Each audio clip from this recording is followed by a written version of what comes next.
नमस्कार, बहुत स्वागत है आप सभी लोगों का हमारे यूपी पीसीएस के मेंस के प्रोग्राम के तहत, और जिसके तहत हम आज जो है प्रश्न कराने वाले हैं जीएस के प्रश्न पत्र 3 से। अब इसमें हमारे पास कुछ बच्चों का लगातार मैसेज आ रहा है कि सर आपका जो ये प्रोग्राम यूट्यूब पे आता है उसमें आपने कहा था कि डेली कराएंगे, और इस समय प्रश्न जो है वो रेगुलर नहीं आ रहे हैं।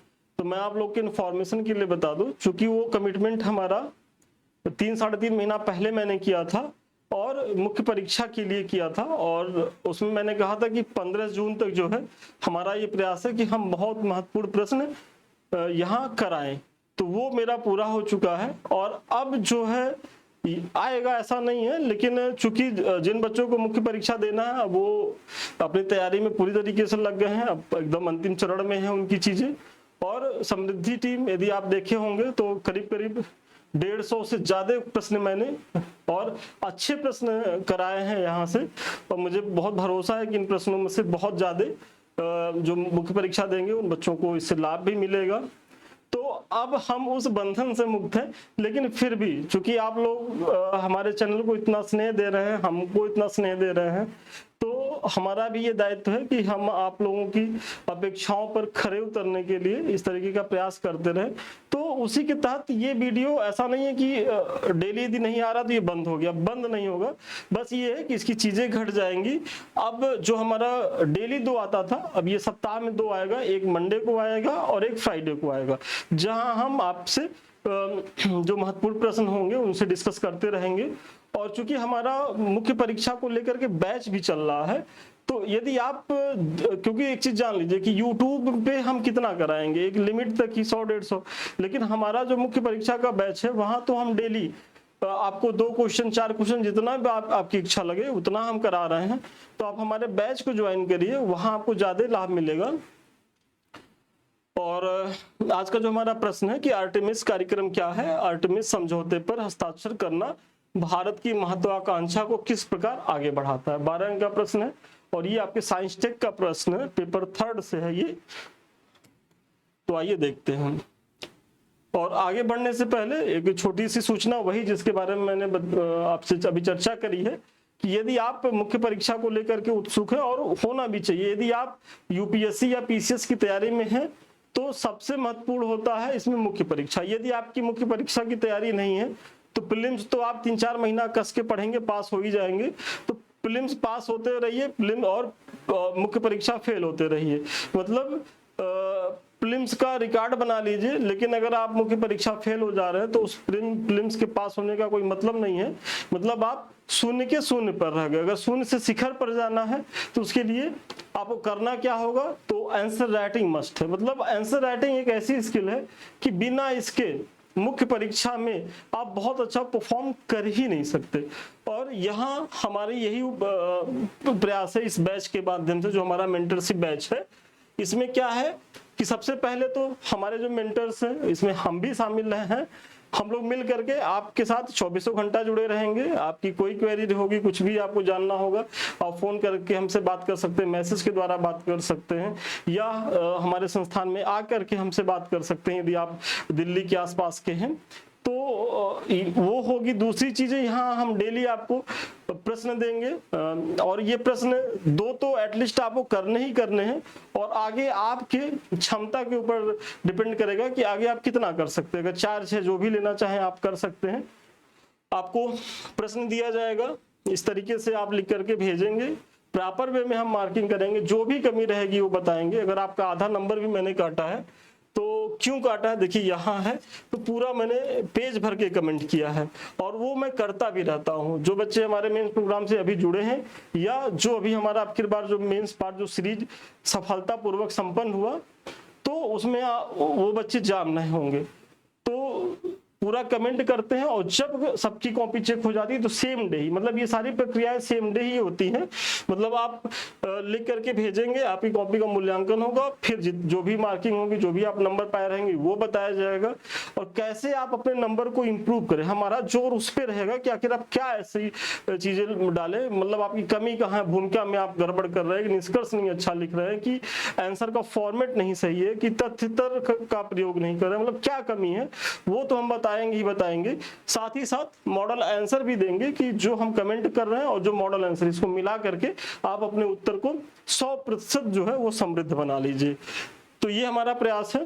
नंबर फ्लैश कर रहा होगा, आप लोग आइए मुख्य परीक्षा में यदि आप पीसीएस को लेकर के गंभीर हैं, क्योंकि इससे शानदार, इससे सटीक प्लेटफॉर्म, देखिए ये तो अतिशयोक्त होगी कि भाई हम ही कर रहे हैं, बहुत लोग प्रयास कर रहे होंगे, लेकिन हमारा भी जो प्रयास है वो बहुत मतलब परिश्रम के द्वारा हो रहा है, और आप लोग वीडियो के माध्यम से देख ही रहे होंगे कि किस तरीके से करा रहे हैं। तो अगर आप बैच के साथ जुड़ेंगे तो इसका लाभ आपको 100% मिलेगा, इसकी गारंटी यह हमारा संस्थान लेता है। तो आइए प्रश्न देखते हैं। आर्टेमिस कार्यक्रम क्या है? आर्टेमिस समझौते पर हस्ताक्षर करना भारत की महत्वाकांक्षा को किस प्रकार आगे बढ़ाता है? साइंस टेक का प्रश्न है और महत्वपूर्ण प्रश्न है। तो थोड़ा सा इसमें की पॉइंट क्या है कि आर्टेमिस कार्यक्रम, और इसके बारे में ये पूछ भी रहा है कि आर्टेमिस कार्यक्रम क्या है। तो ये अच्छा होता है, साइंस टेक में ऐसे प्रश्न बनते भी हैं कि ऐसा नहीं है कि यदि आप आर्टेमिस के बारे में नहीं जाने तो आप ऊल जलूल लिख करके मत आइएगा, ये मत सोचिएगा कि कुछ भी लिख देंगे नंबर पा जाएगा, क्योंकि एग्जामिनर यही पढ़ेगा। और अगर आपने ये कह दिया कि आर्टेमिस जो है एक पनडुब्बी है और इस तरीके की, तो समझ जाएगा कि केवल चूतिया बना रहा है, बेवकूफ बना रहा है लड़का, तो फिर वो आपकी कॉपी पे बहुत बेकार नंबर देगा। तो जब पूछा जाए कि क्या है तो आप समझ जाइए, क्योंकि जब तक आप उस पर क्लियर ना हो तो आप बल्कि छोड़ दीजिए, मत लिखिए, वो अच्छा है लेकिन बकवास मत करिएगा वहां। और ये पेपर 3 में 1-2 प्रश्न के साथ ऐसा होता है, तो अगर वहां पेपर 3 में आप लोगों का एक आध प्रश्न छूट रहा है, यूपीएससी वाले बच्चों को तो मैं कहूंगा अगर आपको 2-3 छूट रहा है तो घबराने की जरूरत नहीं है, सारे बच्चों के साथ होता है। यूपी के बच्चों के साथ भी एक आध प्रश्न होता है, तो यदि आपको छूट रहा है तो कोई बात नहीं, अनावश्यक निरर्थक लिखने से बहुत बढ़िया है कि आप उस बचे हुए समय का और जगह सार्थक उपयोग करिए, क्योंकि एग्जामिनर आपसे ज्यादा ज्ञानी होता है, आपसे ज्यादा पढ़ा लिखा होता है। अगर आप उसको ब्लफ करने की कोशिश करेंगे तो उसके हाथ में बहुत कुछ होता है कि आपका बहुत नुकसान कर सकता है, तो थोड़ा सा बचिएगा। तो आर्टेमिस कार्यक्रम अमेरिकी अंतरिक्ष एजेंसी नासा के द्वारा निर्देशित एक अंतरिक्ष कार्यक्रम है। मतलब ये जो कार्यक्रम है अमेरिकी अंतरिक्ष एजेंसी नासा के द्वारा गाइडेड एक अंतरिक्ष प्रोग्राम है, जिसका लक्ष्य क्या है? चांद पर मनुष्य को पुनः भेजना है। इस शब्द को ध्यान दीजिए, मतलब ये क्या करे? पुनः भेजना, यानी कि इसके पहले भी अमेरिका ने चंद्र मिशन किया है और वहां मनुष्य को पहुंचाया है। कब पहुंचाया है? तो 20 जुलाई 1969 को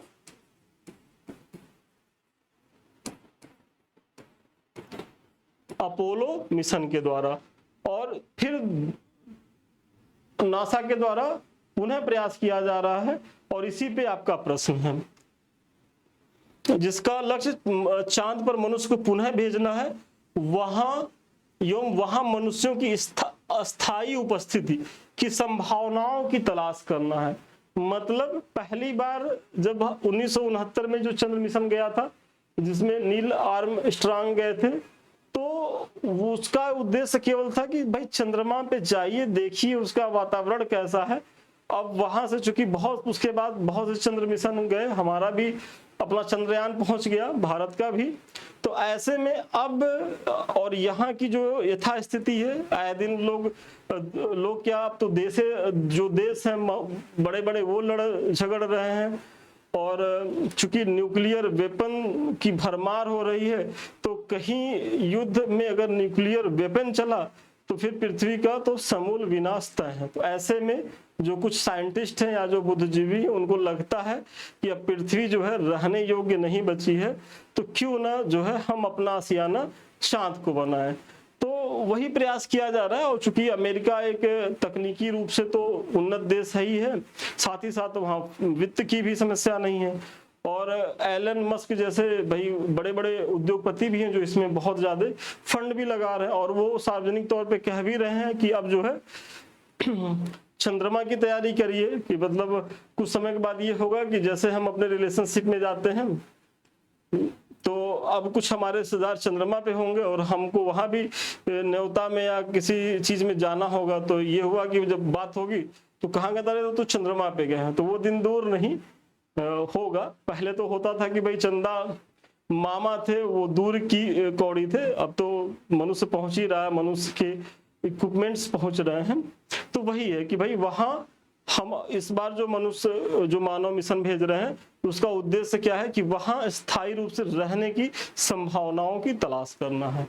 फिर आर्टेमिस जो है अपोलो कार्यक्रम की उपलब्धियों पर आधारित है, क्योंकि ये जो 20 जुलाई 1969 को जो पहला चंद्र मिशन अमेरिका के द्वारा किया गया था, उसमें भी अपोलो कार्यक्रम की ही भूमिका थी और उसी के तर्ज पर, उसी के द्वारा ही पुनः इसका जो है संचालन किया जा रहा है, किसका, आर्टेमिस कार्यक्रम का। हालांकि इसमें नई प्रौद्योगिकियां और अंतरराष्ट्रीय सहयोग सम्मिलित है। अब वो ऑब्वियसली भाई 1969 से अब तक की चीजों में बहुत परिवर्तन आ गया है, और अगर नई तकनीकी और अंतरराष्ट्रीय सहयोग की चीजें बढ़ रही हैं तो उसके पीछे तो हमारे उद्देश्य भी तो बड़े हो रहे हैं। भाई पहले था कि हम केवल चंद्रमा को छू लें, चंद्रमा को देख लें, वहां से एक टुकड़ा मिट्टी उठा लाएं और उसकी संरचना का अध्ययन करें, और अब तो ये है कि हम वहां रहने का ख्वाब पाल के जा रहे हैं। तो ये बड़ी चीज है। तथा यह दीर्घकालिक चंद्र अन्वेषण लक्ष्यों पर भी ध्यान केंद्रित करेगा। मतलब वही कि भाई जो रहने की संभावनाओं की तलाश करेगा, वहां के मिनरल्स को लेकर के कि भाई उसमें कितनी आर्थिक संभावनाएं निहित हैं, वो सारी चीजों की जो है इस बार जांच पड़ताल होगी, किसके द्वारा, आर्टेमिस मिशन के द्वारा। तो अब आपसे मैं आश्वस्त हो जाऊं कि आर्टेमिस मिशन क्या है, इसके बारे में आप पूरी तरीके से जान गए होंगे। चंद्रमा को लेकर के अमेरिका के द्वारा पहला जो अभियान था उसके बारे में मैंने चर्चा कर दी, वर्तमान की चर्चा कर दी, कैसे ये सारी चीजें। अब अगर इस कार्यक्रम की विशेषताओं पे जाएं तो सबसे पहले इस कार्यक्रम के तहत 5 प्रमुख मिशनों की जो है वो योजना बनाई गई है, जिसके तहत अंतरिक्ष यात्रियों को चंद्रमा पर उसकी कक्षा में भेजा जाएगा एवं चंद्रमा की कक्षा में बेस स्थापित किए जाएंगे। तो सबसे पहले कि चंद्रमा का जो एक ऑर्बिट है उसमें जो है एक बेस बनाने का निर्माण हो रहा। मतलब ऐसे आप समझिए कि जैसे अगर ये आपका चंद्रमा है, इसके चारों ओर अगर इसकी कक्षाएं हैं तो यहां कहीं एक बेस बनाएंगे ये लोग, और यहां से क्या है कि इस बेस के द्वारा फिर चंद्रमा पर जो है वो कार्गो मिशन के द्वारा आना जाना शुरू करेंगे। और अगर इसके उद्देश्य देखा जाए तो इसके निम्न उद्देश्य है कि सबसे पहला है कि समानता। तो समानता के उद्देश्य के तहत चंद्रमा की सतह पर पहली महिला और पहले अश्वेत व्यक्ति को भेजना। मतलब इसमें इस बार इस चीज का ध्यान रखा गया है कि भाई हम इतने पवित्र उद्देश्य के लिए जा रहे हैं, मतलब जो इसके आयोजन करता है तो उनको लगा कि भाई इसमें चूंकि उद्देश्य हमारा पवित्र है तो हम यहाँ समानता का पूरा ध्यान रखेंगे। इसीलिए इस मिशन में एक महिला और एक अश्वेत भी जा रहे हैं। ये अपने आप में महत्वपूर्ण इसको बना देता है कि पहली महिला और पहले अश्वेत व्यक्ति को भेजना है। फिर भविष्य के डीप स्पेस मिशनों का मार्ग प्रशस्त करने के लिए प्रौद्योगिकियों का विकास करना है, इसका तीसरा उद्देश्य है। और फिर वाणिज्यिक कंपनियों के साथ सहयोग विकसित करना है। तो ये आर्टेमिस मिशन के उद्देश्य हैं 3। फिर आगे आइए, यात्रा के दौरान रुकने के लिए यहाँ जो है बेस स्थापित करना। वही जो मैंने बताया है पीछे कि भाई अगर यहाँ की स्थिति तो अगर नहीं रहने योग्य 1 मिनट के लिए है तो कम से कम ये ऐसे कुछ यहाँ इसके ऑर्बिट में ऐसे बेस बना लिए जाए। कैसे, जैसे अभी हमारा जो अंतरिक्ष स्पेस में जो स्टेशन हमारा है तो कैसे वो हवा में तैरता रहता है, तो ऐसे ही हम यहाँ बेस बना ले ताकि हम यहाँ से आवाजाही कर सके। तो वही यहाँ बताया जा रहा है कि यात्रा के दौरान रुकने के लिए यहाँ बेस स्थापित करना, चंद्रमा की सतह का वैज्ञानिक एवं आर्थिक दृष्टिकोण से अन्वेषण करना है। वही अगर भाई आप जब तक वैज्ञानिक या आर्थिक दृष्टि से उसकी चीजों का अन्वेषण नहीं कर लेंगे, उसका पता नहीं लगा लेंगे, तब तक न तो वहां रहना संभव होगा, और अगर आर्थिक चीजें, आर्थिक गतिविधियों को आप वहां संचालित नहीं कर सकते तो भी आपके लिए ये बहुत ज्यादा उपयोगी नहीं होगा। फिर आर्टेमिस मिशन के घटक की बात करें, क्योंकि देखिए यहाँ थोड़ा सा हम इसको विस्तार से करा रहे हैं ताकि कहीं से प्रश्न आए। यदि 12 अंक का प्रश्न है, हम ये मान के चल रहे हैं कि आपसे 12 अंक का प्रश्न पूछा गया है, तो आप सारी चीजों को बताइए। यदि 8 अंक के तहत आर्टेमिस मिशन के घटक पे ही प्रश्न पूछा जाए तो आपको 4 5 6 पॉइंट यहाँ मिल जाए, ताकि कोई भी प्रश्न कहीं से बने तो अब इस टॉपिक को आपने यहाँ पढ़ लिया तो कहीं कुछ पढ़ने की जरूरत नहीं है, बस इसी को 1 2 बार रिवीजन कर लीजिए, आपका काम हो जाएगा।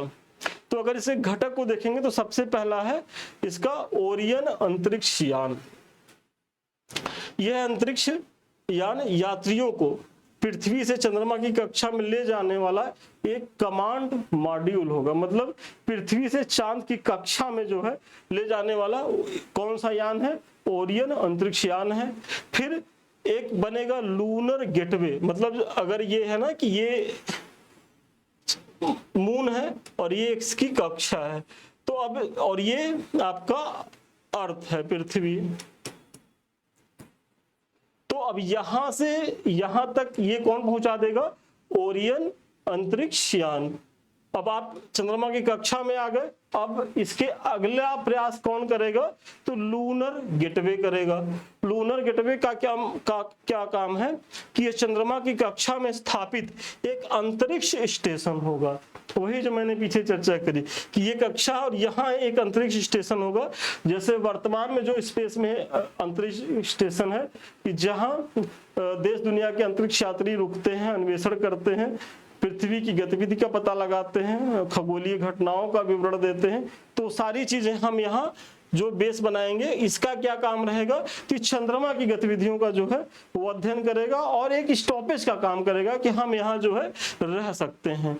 तो आपको अंतरिक्ष यान की, ओरियन अंतरिक्ष यान की भूमिका पता चली कि पृथ्वी से यहाँ आए, किसके द्वारा? ओरियन अंतरिक्ष यान के द्वारा। अब लूनर गेटवे मतलब यहां से जो है यहां तक की चीजों को देखने के लिए क्या करेगा? लूनर गेटवे करेगा। फिर ह्यूमन लैंडिंग सिस्टम, गेटवे से चंद्रमा की सतह पर कार्गो और मानव को लाने और ले जाने की व्यवस्था। अब ये जो लूनर गेटवे सिस्टम है, यहां से यहां आने में जो व्यवस्था काम करेगी उसको क्या कहते हैं? Human landing system. तो देखिए थोड़ा सा साइंस है, जो जिनका बैकग्राउंड साइंस नहीं होगा उनको थोड़ा सा टॉपिक टफ लग सकता है, हालांकि हम बहुत आसान करके बता रहे हैं। तो घटक में सबसे पहले भाई एक अंतरिक्ष यान होगा जो आपको लेके जाएगा, कहाँ लेके जाएगा? चंद्रमा की कक्षा में लेके जाएगा। फिर आप कक्षा में पहुंच गए तो आपको विश्राम करने की भी जरूरत होगी ना, कि भाई तुरंत काम पे लग जाएंगे। और काम क्या, आप चंद्रमा पे तो डायरेक्ट पहुंच भी नहीं सकते, तो आपको यहां स्थापित करेगा और ये लूनर गेटवे है। अब यहां से यहां आने के लिए ह्यूमन लैंडिंग सिस्टम जो है वो कार्गो के तौर पर काम करेगा कि जो आवागमन को सुनिश्चित करेगा। तो ये 3 पॉइंट हो गया। फिर स्पेस लॉन्च सिस्टम, यह एक सुपर हैवी लिफ्ट रॉकेट होगा जो अंतरिक्ष यात्रियों को पृथ्वी के वायुमंडल से दूर अंतरिक्ष में ले जाएगा। मतलब वही अगर आप अंतरिक्ष यान जो जाएगा तो उसके लिए एक स्पेस लॉन्च सिस्टम भी तो आपके पास होना चाहिए, तो उसी की बात हो रही है। तो ये सारे इसके घटक हैं। मतलब यही सारी चीजें मिल करके जो आर्टेमिस मिशन को जो है वो पूरी तरीके से संचालित करेंगी। फिर अगर देखा जाए तो प्रश्न का जो दूसरा डिमांड है कि भारत को आर्टेमिस समझौते से लाभ क्या है, तो सबसे पहला लाभ कि भारत ने जून 2023 में आर्टेमिस समझौते पर हस्ताक्षर किया। इस प्रकार भारत 27वां हस्ताक्षरकर्ता देश बन गया है। मतलब भारत ने जो है अतिरिक्त जो है 26 और देश जो है पहले से इसके हस्ताक्षरकर्ता, मतलब इस मिशन में भागीदार है। भारत 27वां भागीदार है और यह समझौता न केवल अमेरिका बल्कि समझौते के अन्य सदस्यों के साथ सहयोग स्थापित करेगा। इससे मानव की अंतरिक्ष उड़ान कार्यक्रम को भी गति मिलेगी, क्योंकि हम भी जो है हमारा भी एक बहुत ही महत्वाकांक्षी प्रोजेक्ट है कि हम अपना एक स्पेस स्टेशन बनाएं और वहां अंतरिक्ष में मानव को स्थापित करें। और हमारा भी एक हमारी जो सरकार की जो इसरो की जो एक महत्वाकांक्षी प्रोजेक्ट है कि हम भी चंद्र मिशन करें मानवों का अपने स्वतः स्वदेशी तकनीकी के द्वारा। तो ये सारी चीजें कैसे संभव हो पाएंगी भाई, अभी हमको सीखने की जरूरत है। तो इस मिशन के तहत जुड़ेंगे तो यहाँ ऑलरेडी 26 जो है वो देश जुड़े हुए हैं। तो जब सामूहिक रूप से उसके वैज्ञानिक मिलकर के जहाँ काम करेंगे और जहाँ भारत और वहाँ भारतीय वैज्ञानिक भी उपस्थित रहेंगे तो उनको भी जानने समझने सीखने का मौका मिलेगा। तो इसलिए ये इस मिशन में भारत की भूमिका जो है अगर है तो वो भारत के लिए लाभदायक है। तो ये हो गया। फिर नासा इसरो सहयोग, चूंकि इसमें भारत क्या मतलब भारत का इसरो तो है ही है, लेकिन विश्व की सबसे आधुनिक जो एजेंसी है नासा की भूमिका है। तो यह समझौता अंततः नासा इसरो के बीच मजबूत सहयोग को बढ़ावा देगा। जैसे भारत चंद्रयान 2 के लूनर ऑर्बिटर का उन्नत कक्षीय डेटा नासा को उपलब्ध कर सकता है। तो ये चीजें हो गई। फिर यह मिशन भारत को चंद्रमा पर संसाधनों की खोज करने का भी मौका देगा कि भाई जब हमारे भी वैज्ञानिक वहां काम करेंगे तो जो भी चंद्र अन्वेषण होगा तो उसमें हमारे भी चूंकि वैज्ञानिक काम करेंगे तो हमको भी चीजों की जानकारी होगी, और जब हमको चीजों की जानकारी रहेगी तो एक समय जो है हम अपना अलग से ऐसा कोई मिशन, चंद्र मिशन जो है वो ला सकते हैं जो मानव को लेकर के होगी। तो वही आप बता रहे हैं। आर्टेमिस समझौते में भारत की भागीदारी से आर्थिक अवसर भी सृजित होंगे। तो वाकई में इसमें तो देखा ही जा रहा है कि भाई जो भी इस तरीके के प्रोग्राम है वर्तमान में, ये भले लगे कि बड़े खर्चीले हैं या बहुत सी मूलभूत आवश्यकताओं को रोक करके इनमें इन्वेस्ट किया जा रहा है, कुछ आरोप भी इन पे लगते हैं, लेकिन ये भविष्य की संभावनाओं को देखते हुए और इनकी महत्वता को देखते हुए संचालित किया जा रहा है, और इसका लाभ मिलना तो तय है। तो इसीलिए भारत के लिए भी आर्थिक अवसर के जो है वो मार्ग खुलेंगे। फिर नासा के साथ संयुक्त मिशन और सहयोग में शामिल होने से भारत के वैज्ञानिक एवं शोधकर्ताओं को अत्याधुनिक प्रौद्योगिकी, डेटा तथा अंतरराष्ट्रीय अंतरिक्ष स्टेशन पर किए जाने वाले प्रयोगों तक जो है वो अभूतपूर्व पहुंच मिलेगी। मतलब इसमें सबसे बड़ा लाभ तो हमको नासा के साथ जुड़ने का है, क्योंकि वाकई में अगर देखा जाए तो नासा जिस लेवल पे इस समय काम कर रहा है उस अनुसार अभी हमारी क्या चाइना या किसी भी अन्य देश की जो तकनीक है वो काफी पीछे है। तो ऐसे में कितना बड़ा लाभ हमें मिलने वाला है, तो यही आप बता रहे हैं। फिर इस प्रकार उपयुक्त विवरण से स्पष्ट है कि आर्टेमिस समझौते पर हस्ताक्षर करके भारत अंतरराष्ट्रीय अंतरिक्ष अन्वेषण प्रयासों में एक महत्वपूर्ण भागीदार बन जाएगा। साथ ही इससे देश के अंतरिक्ष क्षेत्र में वैज्ञानिक उन्नति एवं प्रौद्योगिकी नवाचार के लिए महत्वपूर्ण अवसर भी मिलेंगे। तो ये थोड़ी सी संक्षेप में इसकी निष्कर्ष भी हो गया कि भाई अगर हम जुड़ रहे हैं तो इसके क्या लाभ मिलेंगे और भविष्य में क्या लाभ मिल सकते हैं। तो चलिए आज के प्रश्न का उत्तर यहीं तक था, और बहुत शानदार प्रश्न था, और ये यूपी तथा यूपीएससी दोनों बच्चों के लिए महत्वपूर्ण है कि ये यहाँ से इस बार प्रश्न पूछा जाए, तो आप लोग इसको देख लीजिएगा। और ये जो बच्चे आरओ या पीसीएस अक्टूबर के पीटी के लिए लगे होंगे तो वो भी जानेंगे कि आर्टेमिस समझौता भारत और किस देश की अंतरिक्ष एजेंसियों के बीच हुआ है, तो क्योंकि ये भी संभावना है कि वहां से भी प्रश्न पूछा जाए।